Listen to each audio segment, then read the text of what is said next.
नमस्कार, हम अफरोज। दोपहर 3 बजे के भोजपुरी समाचार में स्वागत बा। सबसे पहले प्रमुख समाचार।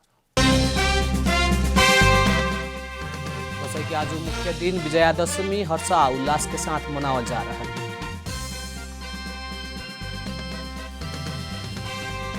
विजयादशमी के टीका लगावेला लगत्ते काठमांडू में चहल पहल शुरू। सार्वजनिक सवारी साधन सब में टीका लगावे जाए वाला की भीड़।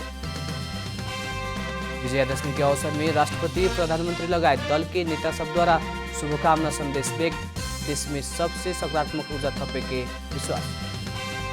चीना भूटान बीच सीमा विवाद समाधान खातिर रोड मैप में हस्ताक्षर। चीना भूटान बीच के सहमति भारत के नोटिस में। Indian Premier League IPL T20 cricket के फाइनल में आज चेन्नई या कोलकाता भिड़ रहा है।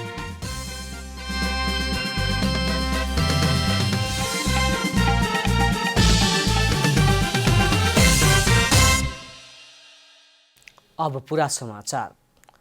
नेपाली सबके महान पर्व बड़ा दशैं के आज मुख्य दिन विजयादशमी हर्षा उल्लास के साथ मान्यजन से टीका और जमरा लगा के मनावल जा रहा बा। टीका के शुभ साहित सवेरे 10:02 में रहल पर भी दिन भरी दुर्गा भवानी के प्रसाद टीका और जमरा ग्रहण कर सके के पंचायत निर्णायक समिति जनौले बा। आश्विन शुक्ल दशमी तिथि में शक्ति स्वरूपा भवानी माता सिद्धिदात्री के पूजा करके प्रसाद स्वरूप टीका जमरा ग्रहण करे के चलन बाटे। सिद्धिदात्री माता के विजय और दान के प्रतीक रूप में मानल जाला। भगवान श्री राम से शारदीय नवरात्र में देवी के विभिन्न स्वरूप के पूजा आराधना और शक्ति साधना करके आसुरी वृत्तिक रावण पर विजय प्राप्त कैल शास्त्र में उल्लेख बा। दशैं अंतर्गत विजयादशमी के दिन जमरा समी वृक्ष के साथ नीलकंठ पंक्षी के भी विशेष महत्व रहल बाटे। हिंदू धर्म में नीलकंठ के पवित्र पंक्षी के रूप में मानल जाला। धार्मिक पुराण मुताबिक नीलकंठ के भगवान शिव के प्रतीक समेत माने के फैला से भगवान शिव ही नीलकंठ के रूप में जगत में रहल जन विश्वास रहल बा। ऐसे भगवान श्री राम भी ये पंक्षी के दर्शन के बाद ही रावण पर विजय प्राप्त कैल शास्त्र सब में उल्लेख बा। विजयादशमी के दिन जेकरा के भी नीलकंठ पंक्षी के दर्शन होके ओकरा के सौभाग्य और पुण्य प्राप्ति होके के जन विश्वास बाटे। खास करके नेपाल के मिथिला क्षेत्र और भारत में भी नीलकंठ के दर्शन करे के परंपरा बा। आज के दिन सवेरे से ही संझिया तक कोनो भी समय नीलकंठ के दर्शन कैला से घर में धन धान्य वृद्धि होके के जन विश्वास बा। राष्ट्रपति विद्यादेवी भण्डारी विजयादशमी के अवसर में माई मिथिला पांडे के हाथ से बिहान सवेरे 10:02 में शुभ साहित्य में टीका ग्रहण कैले बानी। राष्ट्रपति भण्डारी राष्ट्रपति कार्यालय शीतल निवास में माई मिथिला पांडे से विजयादशमी के टीका और जमरा के साथ आशीर्वाद ग्रहण कैनी। वैसे राष्ट्रपति भण्डारी सुके हनुमान ढोका के मूल पुजारी देवराज अर्याल से भी टीका ग्रहण करके विभिन्न शक्तिपीठ के गुरु सबसे प्रदान कैल प्रसाद ग्रहण कैले बानी। ई बरस महामारी के जोखिम के मद्देनजर करत राष्ट्रपति भण्डारी सर्वसाधारण के टीका लगाव के कार्यक्रम स्थगित कैल गई राष्ट्रपति कार्यालय जनौले बा। विजयादशमी के टीका लगाव लगत्ते उपत्यका के सड़क सब में सर्वसाधारण के चहल पहल शुरू हो गल बा। दशैं के साहित्य के टीका लगा के आफंत और मानिजन के हाथ से टीका लगावे जाए वाला सर्वसाधारण के सड़क में चहल पहल शुरू भइल हा। परिवार से टीका थापे खातिर महिला और बाल बालिका सब ज्यादा देखल गई बा। सार्वजनिक यातायात के साधन सब में भी टीका लगा के जाए वाला सबके भीड़ देखल गई बा। दशैं से पहले लाखों आदमी सब उपत्यका बाहर गईला से कुछ दिन सुनसान बनल काठमांडू के सड़क में आज से सर्वसाधारण की चहल पहल बढ़ल बाटे। चार पर्व के समय में घर में ही मनोरंजन करे के प्रचलन के कारण अष्टमी के बाद काठमांडू के सड़क में गाड़ी के चाप घटल रहे। सर्वसाधारण आवागमन भी कम भइल रहे। भोजपुरी समाचार में अब छोट विश्राम।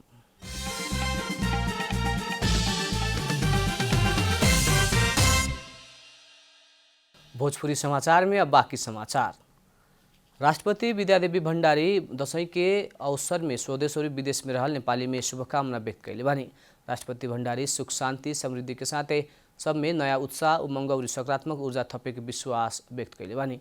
वैसे ही उपराष्ट्रपति नंद बहादुर पुन समृद्ध राष्ट्र निर्माण के खातिर सब नेपाली के एकताबद्ध करत आपसी सहमति सहयोग और सहकार्य के रास्ता में आगे बढ़े खातिर दशैं से सबके प्रेरित करके अपेक्षा व्यक्त कैले बानी।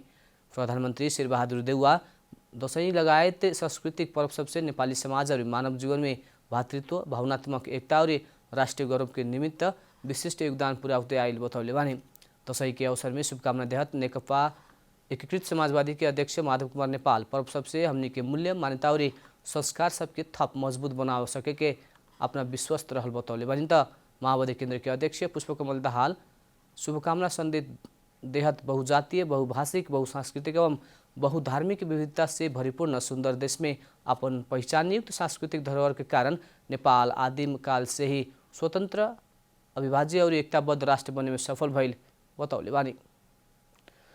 भक्तपुर के च्यामासिंह स्थित ब्रह्मायनी मंदिर में लागे वाला ब्रह्मायनी यात्रा मध्यरात से शुरू भइल बा। नवदुर्गा के शक्तिपीठ के रूप में मानल जाए वाला ब्रह्मायनी मंदिर में नवदुर्गा प्रकट होके के जनविश्वास अनुरूप परंपरा से ही विजयादशमी के दिन भव्य मेला लागेला।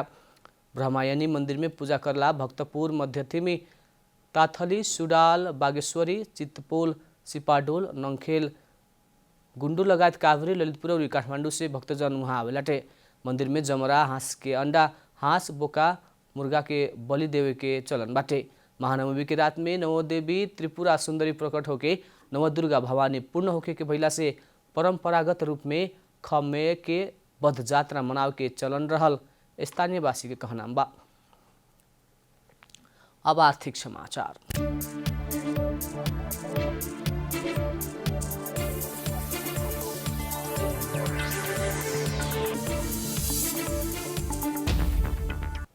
नेपाली सबके महान पर्व दशैं के समय में फलफूल के भाव महंगा भइल उपभोक्ता सब शिकायत कैले बा। काठमाडौँ उपत्यका में विभिन्न स्थान सब में फलफूल किने पुगल उपभोक्ता सब फलफूल के दाम महंगा भइल शिकायत कैले बा। काठमाडौँ के बानेश्वर, पुरानो बानेश्वर लगायत मुख्य चौक सब में फलफूल किने पुगल उपभोक्ता सब दशैं के कोसली खातिर फलफूल सजिलो रहल लेकिन मूल्य बहुत अत्याधिक बढ़ल बतौले बा। उ सब फलफूल के दाम में एकरूपता ना भइल कहत सरकार से तीज पर्व के समय में बाजार अनुगमन ना कैल शिकायत कैले बा। सरकार बाजार नियमन ना कैला से जथाभावी भाव बढ़ावल व्यापारी सबके उपभोक्ता सबके शिकायत बा। भोजपुरी समाचार में अब छोट विश्राम।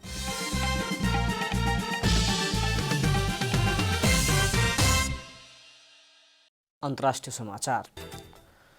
चीन आ भूटान बीच सीमा विवाद समाधान के खातिर एक रोड मैप में हस्ताक्षर भइल बा। चीनिया उप विदेश मंत्री बू जियानआओ और भूटान के विदेश मंत्री टाडी दोर्जे सीमा विवाद समाधान करेला रोड मैप में सहमति जुटावल बीबीसी जनौले बा।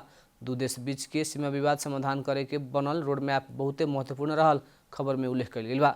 सन 2017 में डोकलम क्षेत्र में भइल विवाद के 5 वर्ष बाद भूटान और चीन बीच वर्चुअल वार्ता भइल हुए।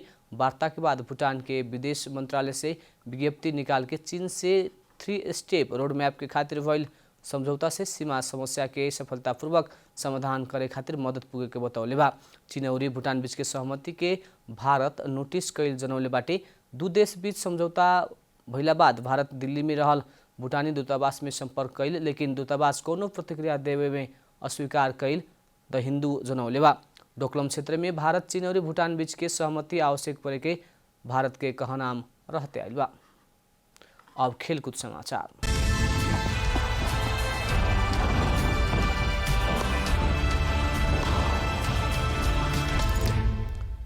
यूएई में जारी इंडियन प्रीमियर लीग आईपीएल टी20 क्रिकेट के फाइनल खेल आज होके भइल बाटे। दुबई में होखेवाला फाइनल में चेन्नई सुपर किंग्स और कोलकाता नाइट राइडर्स बीच प्रतिस्पर्धा होगी। फाइनल खेल नेपाली समय मुताबिक आज राति 7:45 बजे शुरू होगी। चेन्नई और कोलकाता आज उपाधि चुमे के योजना सहित मैदान उतरी। यान मोर्गन के कप्तानी में रहल कोलकाता तेसरका बेर आईपीएल की उपाधि जीते के लक्ष्य में रहल बा। अंत में प्रमुख समाचार फिर एक दशैं के आज मुख्य दिन विजयादशमी हर्ष उल्लास के साथ मनावल जा रहा है।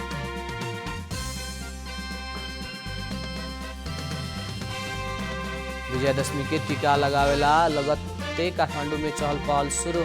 सार्वजनिक सवारी साधन सब में टीका लगावे जाए वाला के भीड़। विजयादशमी के अवसर में राष्ट्रपति, प्रधानमंत्री लगायत दल के नेता सब द्वारा शुभकामना संदेश जारी।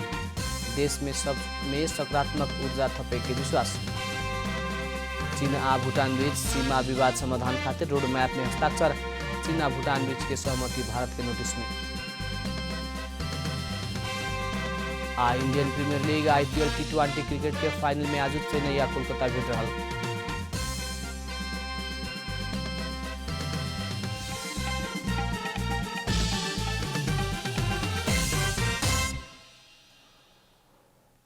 भोजपुरी समाचार अभी खातिर इतना ही। जनता द्वारा जनता खातिर प्रसारित जनता टेलीविजन के कार्यक्रम सब यूट्यूब, ट्विटर, फेसबुक आ हमनी के वेबसाइट जनतासमाचार.com में भी पढ़ा देख सकत बानी। सूचना में अपने के सहभागिता, समय में समाचार हमनी के प्रतिबद्धता। प्रणाम।